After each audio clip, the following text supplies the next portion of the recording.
시청자 여러분 안녕하십니까? 제22대 국회의원 선거 후보자 토론의 진행을 맡은 송민석입니다. 오늘 토론은 보령시 선거방송 토론위원회 주관으로 공직선거법 82조에 따라 두 분의 후보를 모시고 생방송으로 진행됩니다. 사전투표까지는 이제 불과 이틀, 4월 10일 본투표까지는 일주일밖에 시간이 남질 않았는데요. 60분 동안 함께 하시면서 보령과 서천의 미래를 이끌 적임자가 누구인지 한번 가늠해 보시기 바랍니다. 오늘 토론회는 KBS 대전 유튜브 채널을 통해서도 시청하실 수 있습니다. 자, 그럼 두 분의 후보를 소개하겠습니다. 토론회 발언 순서와 규칙, 자리 배치는 사전 협의를 통해 결정됐다는 점 알려드립니다. 그럼 먼저 더불어민주당 나소열 후보부터 인사해 주시죠. 네, 안녕하세요. 더불어민주당 기호 1번 나소열입니다. 반갑습니다. 다음은 국민의힘 장동혁 후보입니다. 안녕하세요. 보령시 서천군 국회의원 후보 기호 2번 국민의힘 장동혁입니다. 본격적인 토론에 앞서서 진행 순서를 먼저 말씀드리겠습니다. 먼저 시작 발언으로 후보들의 각오를 들어보고요. 곧바로 공약검증 토론 시간을 갖도록 하겠습니다. 이어서 지역 현안에 대한 공통질문과 질의응답으로 후보들의 정책 방향을 살펴보고요. 주도권 토론을 벌인 후에 마무리 발언으로 토론회를 정리하도록 하겠습니다. 후보들은 정해진 규칙과 발언 시간을 꼭 좀 지켜주시고요. 제한 시간을 초과할 경우에 마이크가 꺼진다는 점 유념하시기 바랍니다. 자, 이제 시작 발언을 통해서 출마의 이유와 포부를 한번 들어보겠습니다. 약속된 순서에 따라서 나소열 후보부터 시작하겠습니다. 제한 시간은 2분입니다. 존경하는 보령 시민 여러분, 서천 군민 여러분 반갑습니다. 저는 22대 국회의원 선거에 출마한 기호 1번 더불어민주당 나소열입니다. 윤석열 정부는 국가의 가장 기본적인 의무인 국민의 생명과 안전을 지켜내지 못했습니다. 대한민국의 경제 성장률은 1.3%에 불과합니다. 세계 경제 성장률은 3%인데 그만큼 경제가 어렵습니다. 사과 한 개 값이 10,000원인 시대가 됐습니다. 그리고 부익부 빈익빈이 더 가중되는 이때에 부자들 감세로 1년에 국가 세수입이 59조 정도가 적자가 납니다. 그래서 보령시만 해도 최근에 한 300억 정도의 기체를 얻어서 세수를 충당했거든요. 그리고 서천군도 200억 이상 기체를 해야 될 형편입니다. 이와 같이 윤석열 정부의 부자 감세로 인해서 모든 지방정부가 어려워지고 있습니다. 그리고 서민들의 고통 또한 가중되고 있습니다. 우리 자영업자들 굉장히 어렵습니다. 농민들 삶이 어렵습니다. 우리 자영업자와 농민과 같은 서민들을 위해서 획기적인 경제 정책이 나와야 된다고 생각합니다. 그리고 윤석열 정부 불통의 시대입니다. 공정과 상식이 무너졌습니다. 이러한 공정과 상식이 무너진 정치를 심판하는 것은 우리 국민들의 몫입니다. 이번 국회의원 선거에 꼭 심판해 주시기를 부탁드립니다. 이어서 국민의힘 장동혁 후보 2분 동안 말씀 부탁드립니다. 사랑하고 존경하는 보령시 서천군 보령시 유권자 여러분, 기호 2번 국민의힘 장동혁입니다. 보령과 서천을 다니다 보면 모든 분들이 위기라고 합니다. 경제는 활력을 잃었고 인구는 계속 감소하고 있습니다. 보령은 10만 명이 무너졌고 서천은 5만 명이 깨졌습니다. 어쩌면 앞으로의 4년이 서천과 보령의 미래를 결정지을 매우 중요한 시기라고 생각합니다. 멈춰설 여유가 없습니다. 뒤로 되돌릴 여유는 더더욱 없습니다. 지금 힘차게 달려야 됩니다. 대통령, 그리고 여당의 도지사, 여당의 시장 군수와 함께 힘을 합쳐서 보령 서천의 미래를 새롭게 설계하고 서천과 미래 발전을 도모할 그런 능력 있는 일꾼이 필요합니다. 여러분께서 2년 전에 저를 국회로 보내주셔서 2년간 지역 발전을 위해서 열심히 달려왔습니다. 예산 확보를 위해서 노력해왔고 지역 현안 해결을 위해서 노력해왔습니다. 부족한 것도 있을 것입니다. 그러나 지금 이렇게 달리던 기차를 멈춰 세우고 새로운 기차로 갈아탈 여유가 없습니다. 국회의원 선거가 끝나고 국회 임기가 시작되자마자 지역 발전을 위해서 힘차게 중단 없이 달려갈 수 있는 힘 있는 여당 후보에게 한 번 더 힘을 실어 주십시오. 감사합니다. 네, 후보들의 각오 잘 들어봤고요. 이제 공약을 살펴볼 수 있는 공약 검증 토론 진행하겠습니다. 먼저 공약을 발표한 뒤에 후보 간 질의응답이 이어지니까요. 상대 후보의 공약을 좀 경청해 주시길 바라겠습니다. 그럼 이번엔 순서를 바꿔서 장동혁 후보부터 공약 발표해 주시죠. 시간은 2분입니다. 세부적인 공약은 공보물을 통해서 우리 유권자분들께 충분히 전달하고 설명드렸습니다. 오늘은 큰 줄기만 말씀드리겠습니다. 지금 서천과 보령의 경제 활력을 되찾고 인구를 증가시키기 위해서는 산업 기반을 새롭게 할 필요가 있습니다. 보령은 새로운 미래 에너지 중심 도시로 만들어 가겠습니다. 탄소 중립 에너지 특구로 지정해서 새로운 미래 에너지의 중심 도시가 되도록 만들겠습니다. 서천은 해양 바이오 산업의 중심으로 만들겠습니다. 해양 산업, 바이오 산업 직접 지구로 만들어서 새로운 산업의 활력을 찾도록 하겠습니다. 그리고 서천과 보령의 여러 관광 자원들을 묶어서 국제적인 해양 관광 벨트로 만들어 나가겠습니다. 그리고 SOC를 충분히 확보해서 지역의 새로운 교통 인프라를 확충해 나가겠습니다.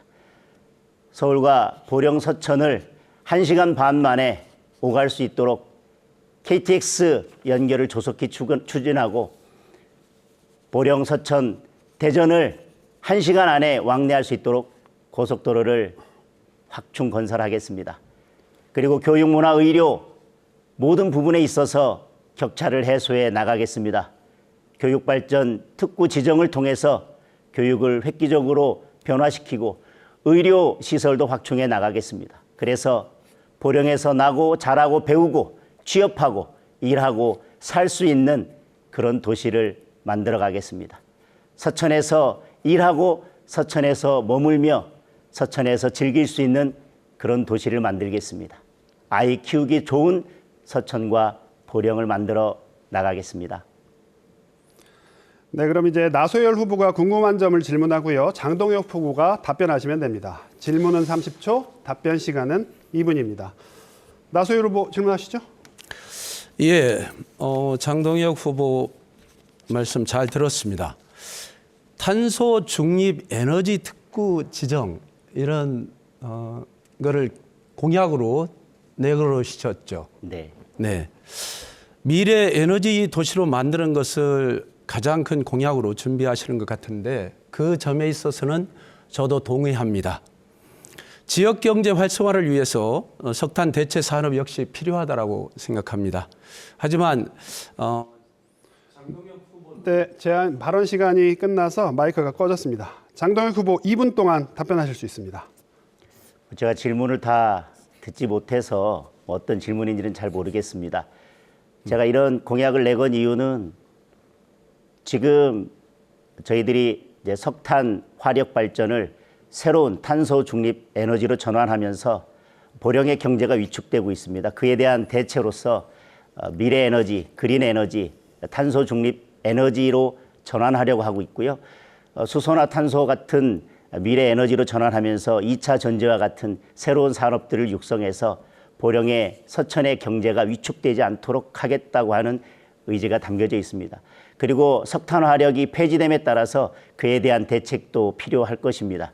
지금까지 보령 화력 1, 2호기가 폐지되면서 보령의 인구 10만이 무너졌는데 그에 대한 대책이 함께 수반되지 않으면서 이런 결과가 왔다고 생각합니다. 그래서 석탄 화력 폐지 지역에 대한 지원책을 마련할 수 있는 여러 내용들을 담아서 석탄 화력 발전소 폐지 지역에 대한 지원에 관한 법률을 제가 발의하고 상임위에서 이 통과를 위해서 여러 노력을 기울여 왔습니다. 충남도와도 협력을 하고 서천군 보령시와도 협력을 했는데 상임위의 문턱을 넘지 못하고 있습니다. 여야 의원들 30명 이상이 발의한 만큼 이 법안이 조속히 통과되기를 바랍니다. 그리고 여야를 불문하고 이런 탄소중립 에너지로의 전환, 미래 에너지로의 전환은 힘을 합쳐야 된다고 생각합니다. 아니, 답변 좀 시간. 아니 지금 2분 시간 활용하실 수 있습니다. 네네네. 예. 그래서 이런 점에 대해서 힘을 모아 주셨으면 좋겠고요.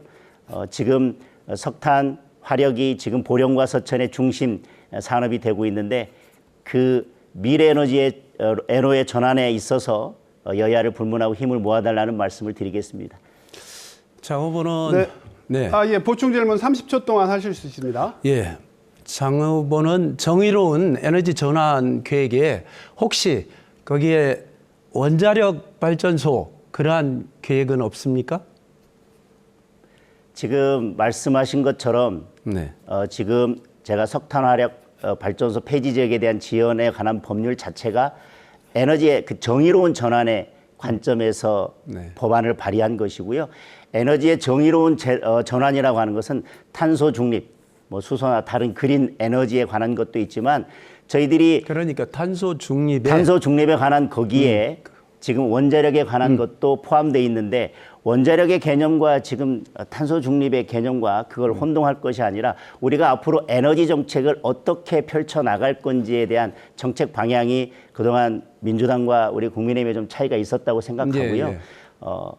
저희가 세계적인 추세에 맞추어서 원자력 발전에 대해서 지금 그것을 완전히 없애는 것이 아니라 원자력 발전은 원자력 발전대로 해 나가되 다른 탄소 중립 에너지나 그린 에너지의 전환도 국가가 관심을 갖고 추진해야 할 문제라고 생각을 하고 있습니다.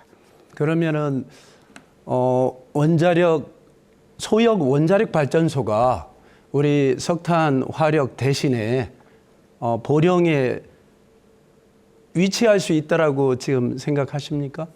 SMR에 대한 문제는 네. 여러 논란이 있을 수 있다고 생각합니다. 네. 그것이 보령에 오게 된다면 보령의 경제 발전에 기여하는 부분도 있겠지만 주민들께서 또 우려하는 부분도 저는 충분히 있다고 생각을 합니다. 네. 기존의 원자력 발전, 이미 있는 원자력 발전의 생태계를 이용하는 것과 지금 별도의 SMR이라고 하는 에너지 이 정책은 또 다른 차원의 문제이고 그것을 어느 지역에 또 보령에 그것을 유치해서 SMR을 보령의 새로운 에너지 산업을 할 것인지에 대해서는 주민들과의 충분한 소통과 협의가 필요하다고 생각을 하고요.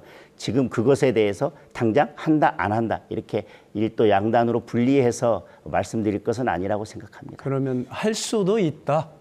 그것은 주민과의 소통에 주민과의 따라서 소통과 협의를 충분히 네, 장동혁 후보 답변 시간이 끝이 났고요. 이제 나소열 후보 공약을 들을 시간인데요. 제가 토론 규칙 잠깐만 설명드리겠습니다. 발표 시간, 공약 발표 시간이 2분이고요. 이어서 이제 질의응답을 하시게 되는데 질문 시간이 30초, 답변 시간이 2분씩 이렇게 정해져 있습니다. 그래서 앞에 보이는 타이머 확인하시면서 질문 시간, 답변 시간 충분히 감안하셔서 말씀해 주시면 좋을 것 같습니다. 이제 나소율 후보 공약 듣겠습니다. 시간은 역시 2분입니다. 네, 저는 석탄 화력 폐쇄에 대한 대안으로 수소 에너지 클러스터 조성을 하겠고요. 그리고 수소 연관 산업 기업과 연구기관 등의 유치를 통한 클러스터 조성에 최선을 다하겠습니다. 그리고 두 번째로는 농어민 기본소득을 보장하도록 하겠습니다. 농어민 기본법 제정 등을 통하여 식량 안보를 책임지는 농어민들의 생활을 지원하도록 하겠습니다. 그리고 세 번째, 장 브라운필드 국가정원 지정의 건인데요. 장 재련소 오염토지를 습지 복원하고 그리고 이것을 국가 정원으로 조성해서 지정하도록 노력하겠습니다. 그리고 복지 분야의 공약에 있어서는 보령 아산병원을 지역의 거점병으로 지정 또는 육성하도록 하겠습니다. 사실 지역에서 가장 의료 문제가 심각한데요. 보령 아산병원을 우리 청소년 그리고 유아들한테 적합한 그러한 전문 거점병원으로 육성을 하고요. 그리고 아이 낳기 좋은 환경을 만들기 위해서 공공형 산후조리원을 설립하고 뇌혈관 질환이라든가 심혈관 질환이란 응급 상황에 안심할 수 있는 의료 환경이 필요한데요. 그런 의미에서 이 아산병원을 거점병으로 더 시와 같이 힘을 모아서 육성하도록 하겠습니다. 그리고 지금 굉장히 어려운 상황에 우리 민주당에서는 1인당 25만 원씩을 지급하는 민생회복 지원금을 국민께 지불하도록 하겠습니다. 네, 주어진 시간을 다 활용해 주셨고요. 이제 장동혁 후보가 묻고 나서열 후보가 답하시면 됩니다. 마찬가지로 질문은 30초, 답변은 2분입니다. 장동혁 후보 시작하시죠. 우선은 지금 그 식량 관련된 공약을 발표하셨는데 만약에 지금 그 공약 속에 양곡관리법 제정이 포함되어 있다면 저희 국민의힘에서도 쌀값 안정화에 대해서는 적극적으로 동의하고 그 부분에 대한 정책은 추진해 나갈 것입니다. 그러나 양곡관리법을 추진했을 때 대체 작물이 잘 보급이 안 되거나 그런 대안들이 잘 마련되지 않는 점에 대한 대안을 듣고 싶습니다. 양곡관리법에 관련돼서 저희들은 다시 재추진을 할 생각입니다. 우리 쌀의 자급 그리고 식량 안보를 위해서는 무엇보다도 쌀값 안정이 중요하다고 생각하고요.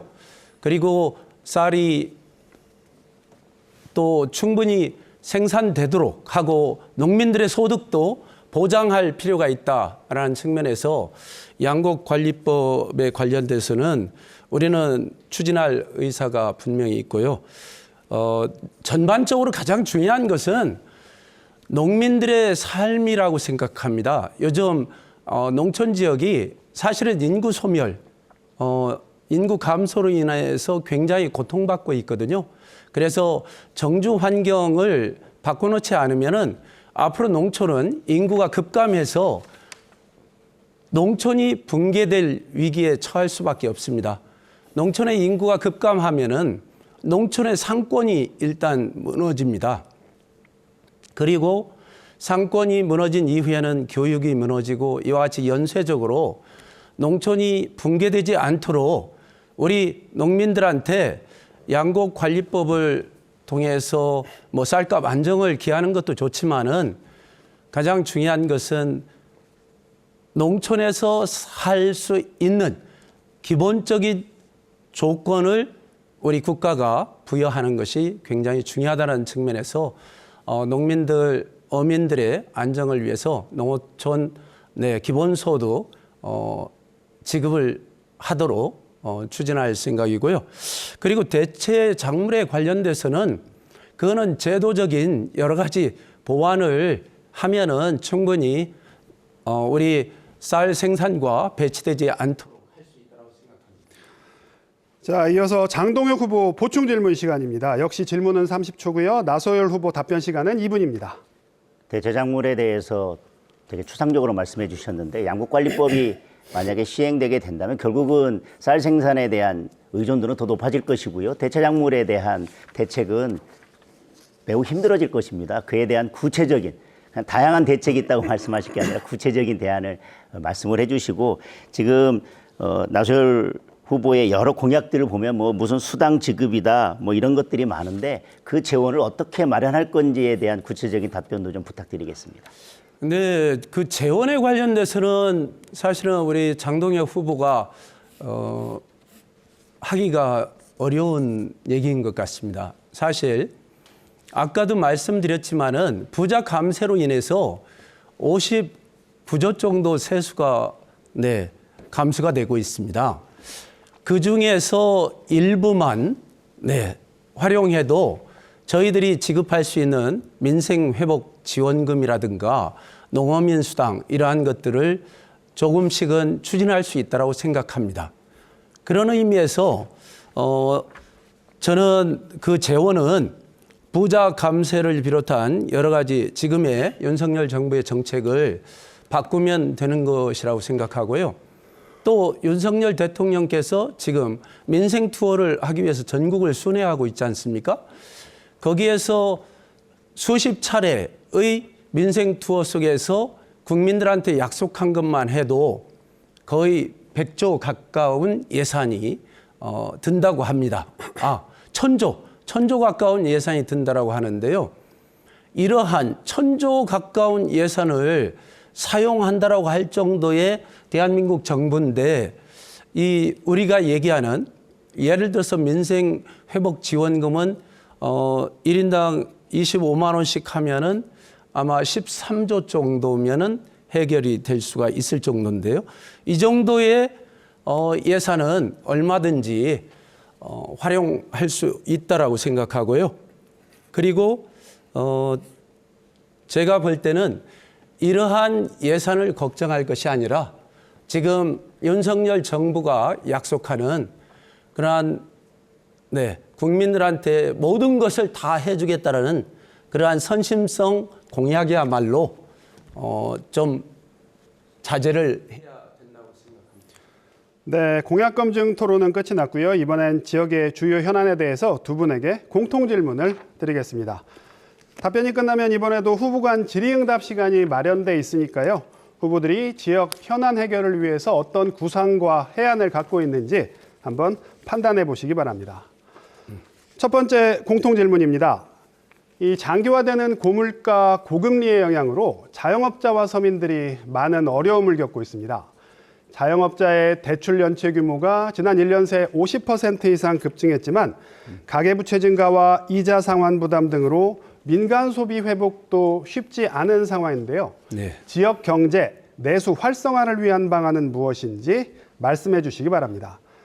제한 시간은 이번에도 2분이고요. 이번엔 나소열 후보부터 답변해 주시죠. 윤석열 정부가 물가 관리를 못해서 사실 사과 한 개 가격이 10,000원인 시대가 됐습니다.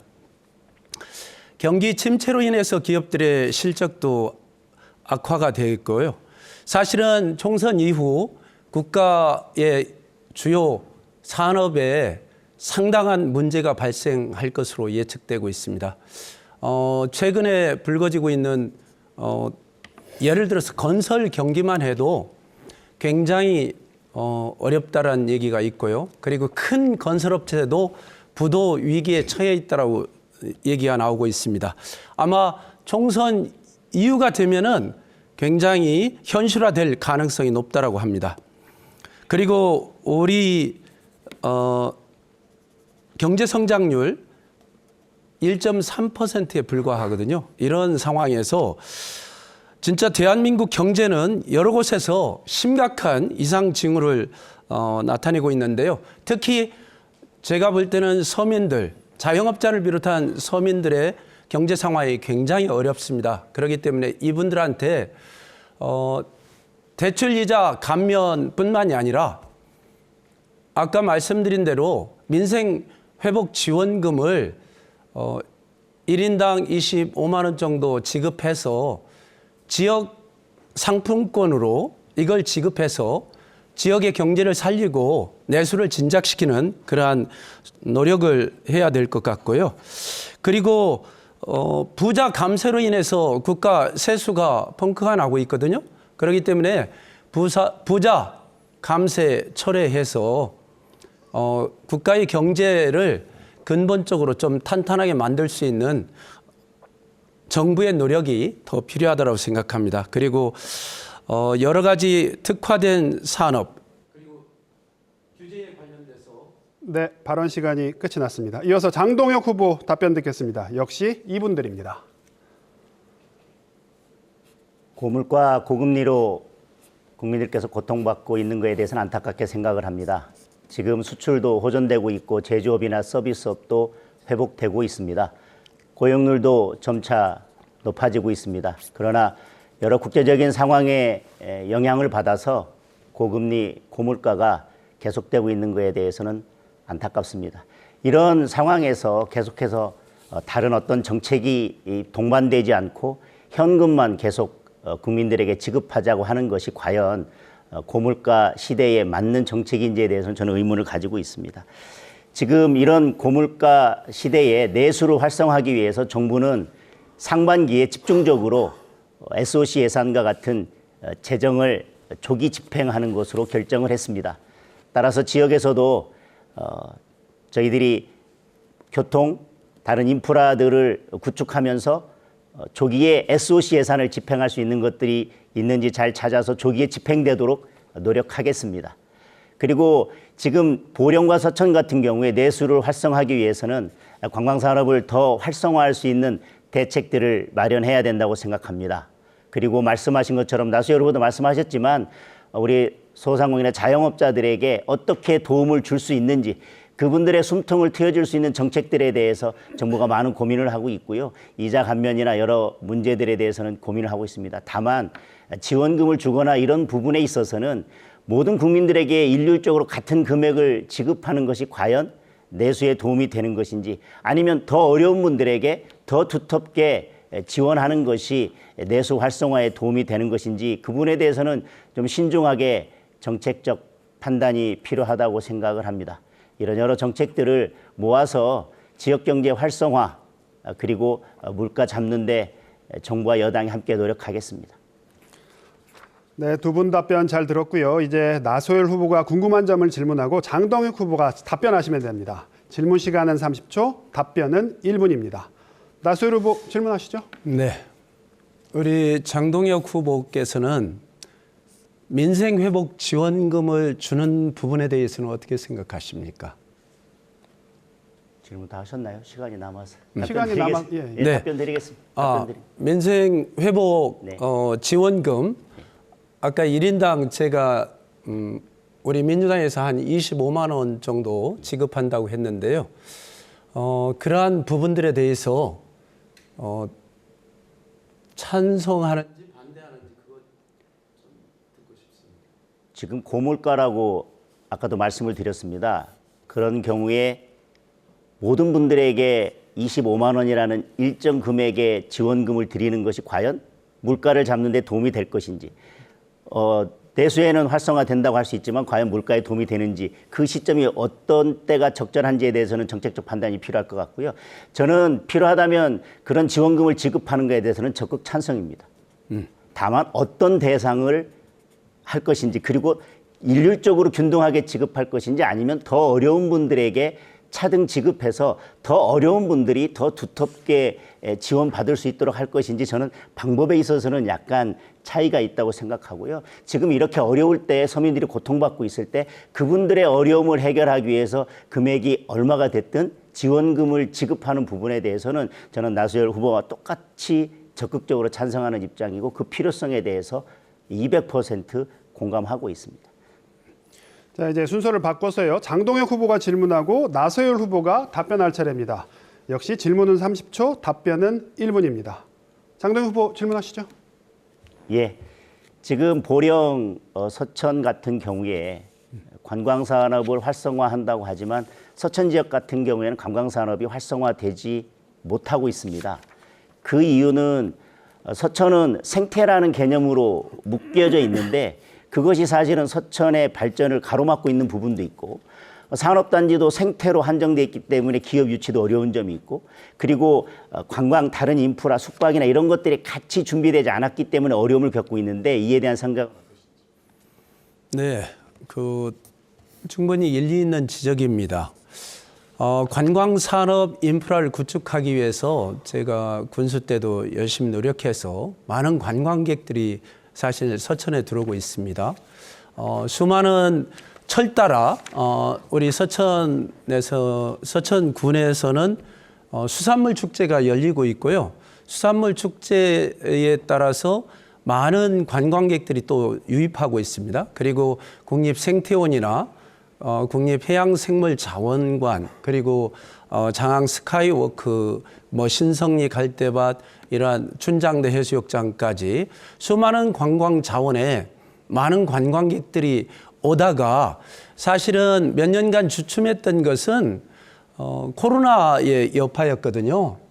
코로나가 이제 어느 정도 잠잠해졌으니까 앞으로는 많은 관광객들이 찾아올 거라고 생각하고요. 네. 네, 그럼 이제 두 번째 공통 질문 드리겠습니다. 대한민국이 맞닥뜨린 가장 큰 위협, 아마도 지방 소멸일 겁니다. 보령시와 서천군 역시 출산율 저하와 청년 유출 등으로 인구수가 지속적으로 감소하고 있는데요. 보령과 서천 지역의 현실을 반영한 인구 증가 방안이 있다면 말씀해 주시기 바랍니다. 역시 답변 시간은 2분이고요. 이번엔 순서에 따라서 장동혁 후보부터 답변해 주시죠. 처음에도 말씀드렸지만 모든 분들께서 서천과 보령 인구 감소를 걱정하고 계십니다. 그것은 결국은 일자리 문제와 연결된다고 할 것입니다. 좋은 기업들을 유치해서 일자리를 창출해야 되는데 보령 서천이 가지고 있는 한계가 있습니다. 결국은 기업을 유치하려면 사람의 문제입니다. 그런데 교육, 문화, 의료 이런 격차들이 해소되지 않으면 보령 서천 지역에 와서 일할 사람이 없기 때문에 기업은 사람을 구할 수가 없고, 그래서 기업이 보령 서천에 올 수 있는 환경이 되지 않습니다. 그래서 기업을 유치하되 그 기업 유치를 위해서 교육, 문화, 의료 이런 복지 모든 부분의 격차를 해소하면서 청년들이 일할 수 있는 환경을 만들기 위해서 청년 주거 정책에 대한 획기적인 전략이 필요하다고 생각을 합니다. 그리고 아이 낳기 좋은 도시로 되려면 다자녀 또 그리고 아이 낳는 부모들에 대해서 지방자치단체와 국가에서 획기적인 지원이 필요하다고 생각합니다. 그리고 이제 인구 감소는 전 세계적인 문제이기도 하고 대한민국 전체의 문제이기도 하기 때문에 정주 인구를 늘리는 것에 대해서도 고민을 해야 되겠지만 생활 인구를 늘려나가는 방안에 대해서 함께 고민을 해야 될 때가 됐다고 생각합니다. 그래서 단순히 서천과 보령이 스쳐 지나가는 도시가 아니라 머물렀다 가는 도시로 만들기 위해서 고민이 필요하다고 생각하고, 그래서 제가 법안도 발의해서 통과됐지만 이제 일하면서 쉬고 쉬면서 일할 수 있는 그런 워케이션을 활성화하는 것도 지역 인구 감소에 대한 하나의 대책이 될 수 있다고 생각합니다. 국가나 지방자치단체가 이에 대해서 지원할 수 있는 근거를 만들었기 때문에 이에 대해서 적극 활용이 필요하다고 생각합니다. 네, 이번엔 나소율 후보 차례입니다. 마찬가지로 2분 드립니다.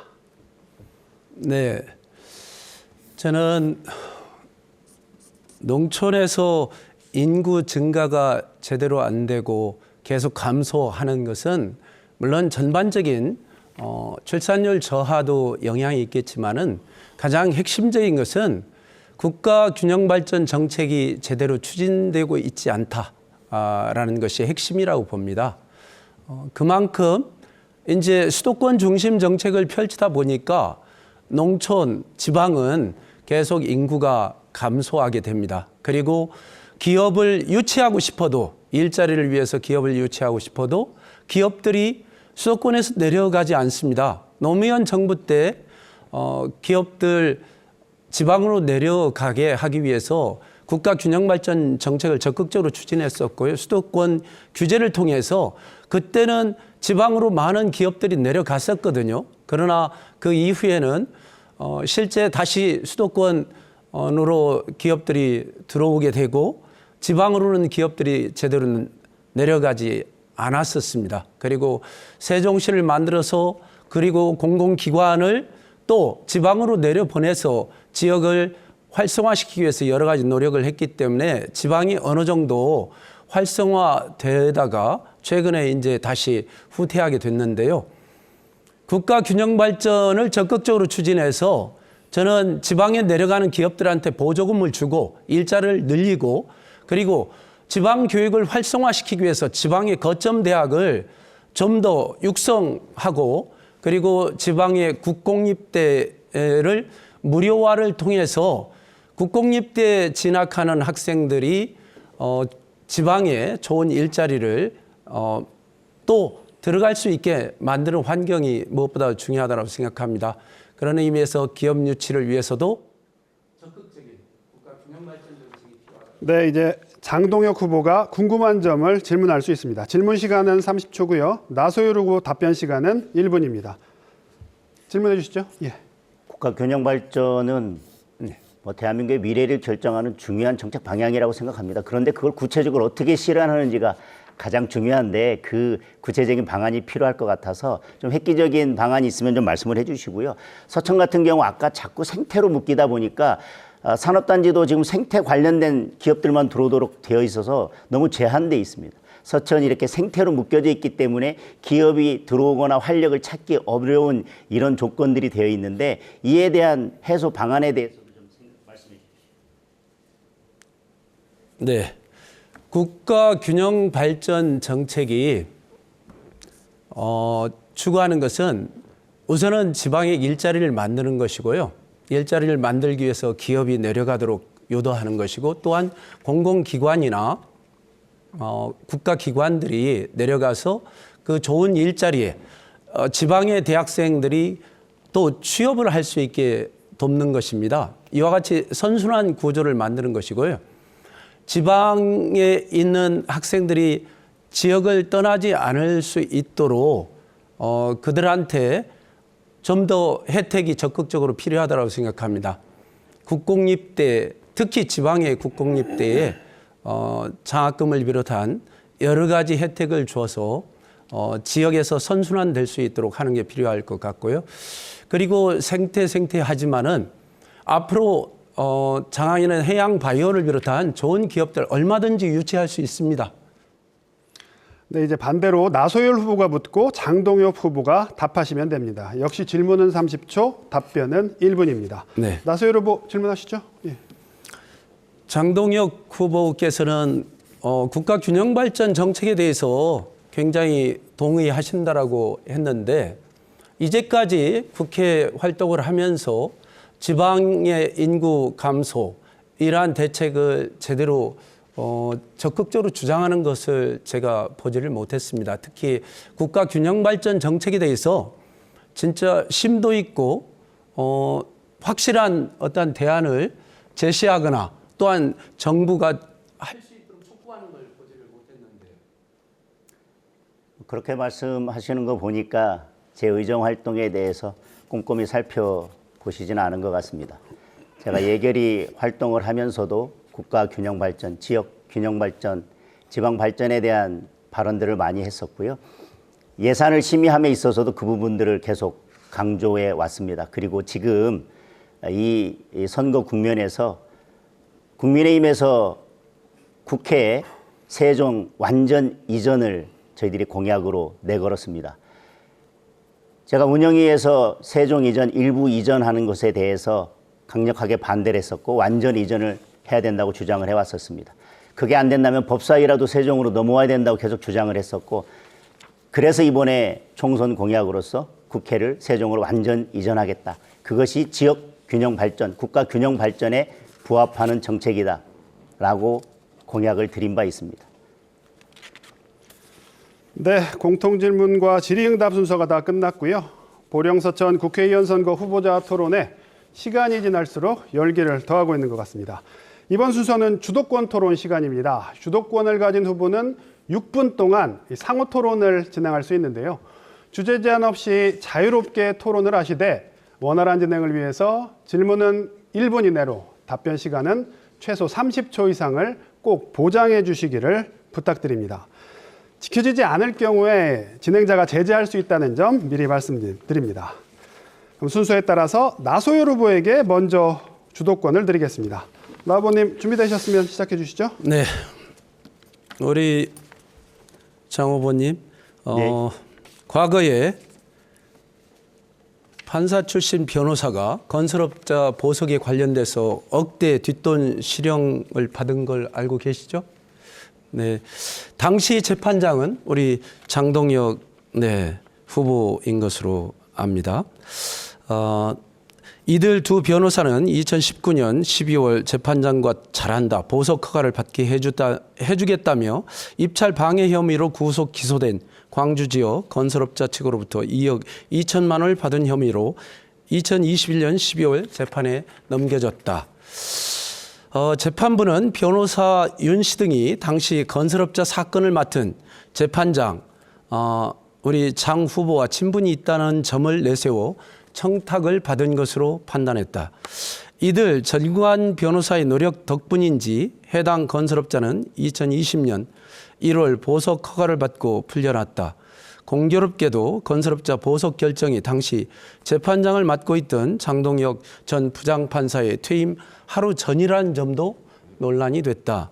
재판 과정에서 증인으로 불려나온 장 의원은 건설업자 사건과 관련해 윤 변호사로부터 제게 전화가 온 것은 사실이라면서도 보석 관련 얘기는 없었고 좀 억울한 부분이 있으니 해당 사건 기록을 잘 살펴달라고 말했던 기억이 난다고 말했다.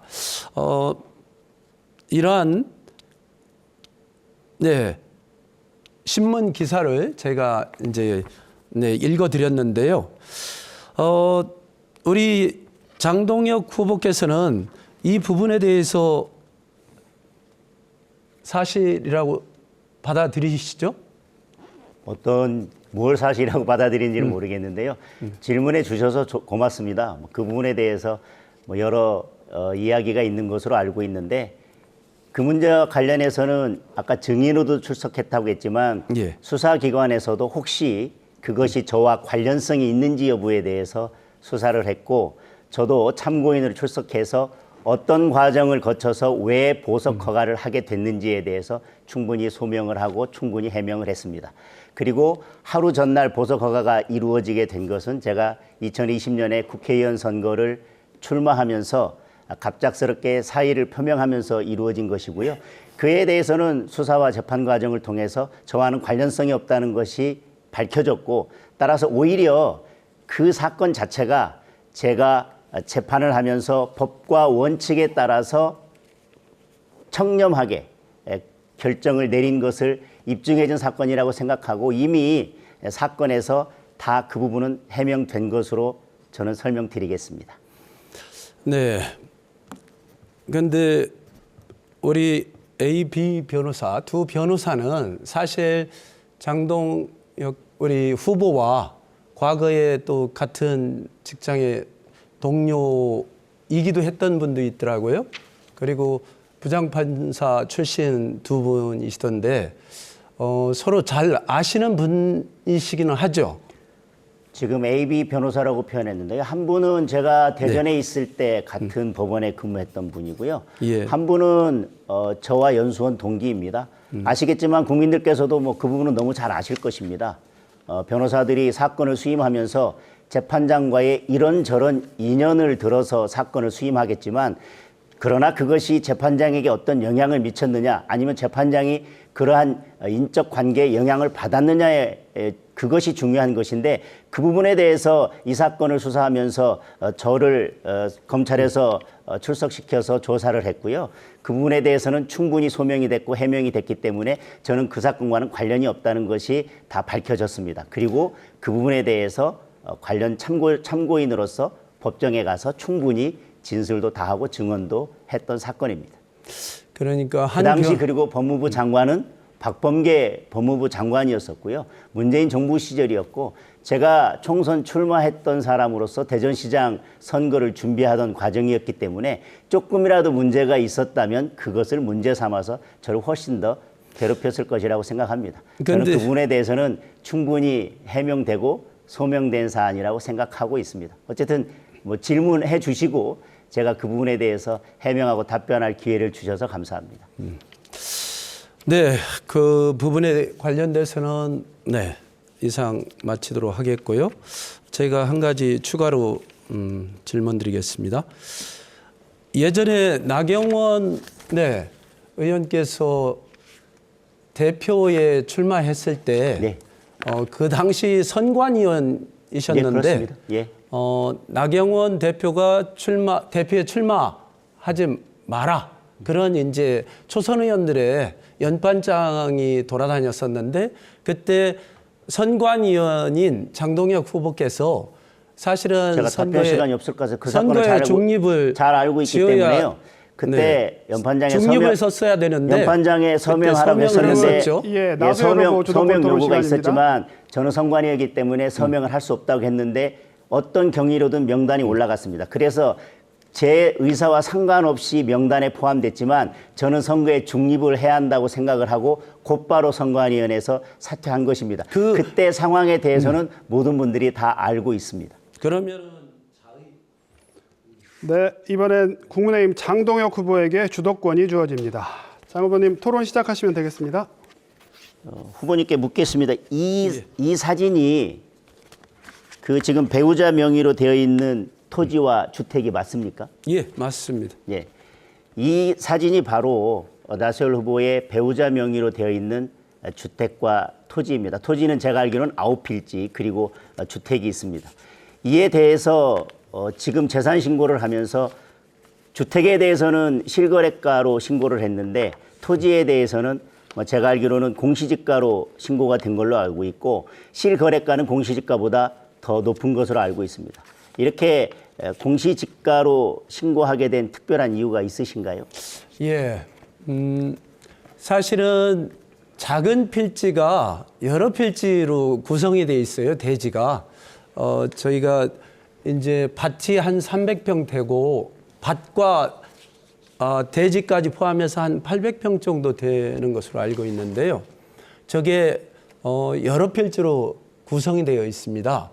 그런데 그 조금씩 쪼개진 필지 중에 2개 필지가 아마 이게 실제 거래 가격이 정할 수 없는 건가 봐요. 그래서 결국은 나머지 전체 필지를 실거래가가 아닌 공시 가격으로 했는데요. 원래 저 집은 4억 5천을 주고 제 주도권 토론이니까요. 네. 실거래를 했는데 실거래가를 매길 수 없다는 것을 제가 잘 이해하기 힘들고 또 하나는 지금 본인 명의로 돼 있는 답이죠. 그 예. 봉남리 335-2번지는 예. 저희들이 등기부로 확인해 보니까 나소열 후보의 명의가 아니라 다른 사람 명의로 돼 있더라고요. 그리고 오히려 335-4번지가 나소열 후보의 토지인데 지금 선관위에 신고한 후보자 재산신고 사항에는 오히려 335-2번지가 나소열 후보의 토지로 그리고 335-4번지는 누락이 되어 있습니다. 그리고 그 가액도 어떻게 산정했는지 전혀 알 수가 없고 오히려 공시지가보다도 더 낮은 가격으로 지금 신고가 되어 있거든요. 이 부분에 대한 답변을 좀 해주셨으면 좋겠습니다. 예, 저와 이제 저희 집사람이 전체적으로 소유하고 있는 재산이 단독주택 하나 하고 그리고 몇 필지로 된 이제 대지가 있고요. 지금 방금 말씀하신 대로 논 한 1,000평 정도가 있는데 그게 필지 이 지번을 아마 잘못한 것 같아요. 큰 원래 어머니의 논이 있었는데 그것을 우리 새 자녀한테 물려주는 과정에서 거의 3분의 1 거의 동등하거든요. 그 물려주는 과정에서 이제 저한테 한 5마지 그러니까 1,000평 정도 되죠. 그 정도의 논을 어머님께서 물려주셨는데 그것이 지번만 좀 다르지 내용은 똑같습니다. 지번을 잘못 옮긴 거고요. 재산 등록을 하면서 재산 신고를 하면서 등기부에 기본적인 사항들이 다 나와 있는데 지번을 바꿔서 신고했다고 하는 건 좀 납득하기 어렵고 지번을 바꾼 게 아니라 좀 혼동한 거죠. 공시지가보다도 네. 더 낮은 가격으로 신고됐다는 것도 납득하기가 어렵습니다. 공식 가격하고는 제가 거의 같다고 다 계산해 봤거든요. 계산해 네. 봤는데 어떻게 해도 이 번지 335-2번지로 계산해도 가격이 안 맞고 335-4번지로 계산해도 가격이 전혀 안 맞거든요. 그런데 이 부분에 대해서 네. 그 나소열 후보의 상황실장이라는 분이 문자를 보내면서 나소열 후보는 선관위에 공식적으로 국회의원 후보 등록을 했습니다. 총 재산 신고액은 6억 8,795만 9천 원이며 배우자가 소유자로 되어 있는 토지와 건물은 공시지가가 아닌 실거래가입니다. 라고 하면서 나소열 후보가 군수 재직할 때 돈을 벌어 재산이 50억이 넘는다는 등 악의적 소문과 보령으로 이사 갔다는 허무맹랑한 가짜 뉴스를 퍼뜨리는 세력들이 있기 때문입니다. 라고 분명히 실거래가로 신고를 했다고 아예 그냥 문자까지 발송한 게 있고요. 그러면서 선거에서 허위사실 유포는 중대한 범죄 행위이기에 우리는 허위사실을 유포하는 자에게 강력한 법적 조치를 취할 거다. 이렇게 오히려 재산 신고에 대해서 선제적으로 실거래가로 우리가 성실하게 제대로 다 신고했다라고 했는데 실제로 너무나 지금 안 맞는 것들이 많고 지번도 전부 다 틀린 것들이 있고요.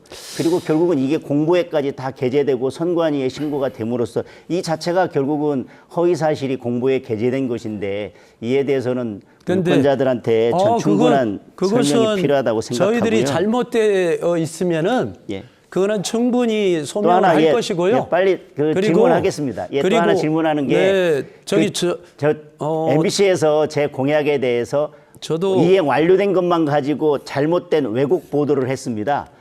공약은 완료된 것뿐만 아니라 추진 중인 것도 공약 이행률에 포함되는 것인데 그걸 제외하고 완료된 것만 가지고 왜곡된 보도를 해서 방심위에서 제재 조치까지 받았는데 그 MBC 보도 내용을 그대로 공보물에 실은 것은 후보자가 매니페스토 운동본부에 들어가서 사실 확인만 하면 알 수 있는 건데 그 의무를 다하지 않고 허위사실을 공보물에 또 실은 것 같아요. 그에 대한 답변을 부탁드리겠습니다.